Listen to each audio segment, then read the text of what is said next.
জাতীয় সংসদের সংরক্ষিত নারী আসন নিয়ে 2 দিন ব্যাপী সাক্ষাৎকার গ্রহণ শেষে 36 জনের মনোনয়ন নিশ্চিত করেছে বিএনপি। সকালে বিএনপির সিনিয়র যুগ্ম মহাসচিব রুহুল কবির রিজভী এ তথ্য জানিয়েছেন। সংরক্ষিত নারী আসনে মনোনয়ন দিতে জাতীয় কমিটির সদস্যরা 2 দিন ব্যাপী সাক্ষাৎকার গ্রহণ করেছেন। সাক্ষাৎকার শেষে সেলিমা রহমান, শিরিন সুলতানা, নীলুফার চৌধুরী মনি, নিপুণ রায় চৌধুরী সহ 36 জনকে মনোনীত করা হয়।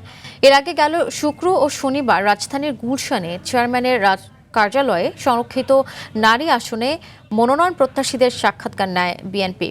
মনোনয়ন বোর্ডের সভাপতিত্ব করেন প্রধানমন্ত্রী ও বিএনপি চেয়ারম্যান তারেক রহমান।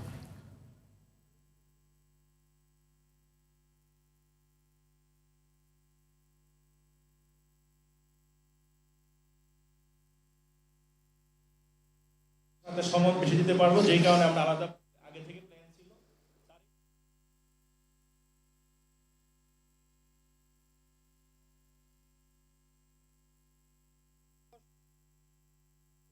সংরক্ষিত মহিলা আমি শুরু করলাম আমার বক্তব্য। মনোনয়ন বোর্ডের নেতৃবৃন্দ, গণপ্রজাতন্ত্রী বাংলাদেশ সরকারের প্রধানমন্ত্রীর সভাপতিত্বে অনুষ্ঠিত মনোনয়ন বোর্ড সর্বসাকুল্যে 36 জনকে মনোনীত করেছেন, নির্বাচিত করেছেন।